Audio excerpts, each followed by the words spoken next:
hari imvugo wenda z'ibanga mwakoreshaga ku buryo umuntu atamenya ibyo mivuze, aho muhurira, ku buryo urumva leta ya Habyarimana iramutse imenye ibyo muri gupanga nuko muri kubipanga, amakuru mwaba muyahaye umwanzi hakiri kare akamenya nuko abitegura. nazo zari nyinshi. Zimwe ni uko byashingira ku nama mwagize mwemeranije, turongera guhurira aha n'aha, tugutumye kuri kanaka, ukagenda ukaba niba bavuze ngo kanaka nterahari, wowe bagutumye ukaba ari wowe ugenda ukajya kumushaka.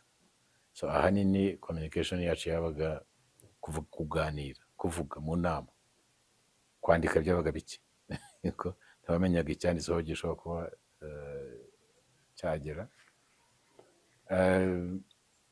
Aba mutaziranye cyane mugahimba ijambo ku buryo twabyitaga kode. Waba ugenda utiri nk'ahantu ukaba uzi ko yenda muza kuhurira kuri Baspark, yenda mukaba bavuze ngo igurutse, umwe yavuga igurutse ukumva undi ati igurutse, ukamenya uti muri kumwe mukaba mwagira.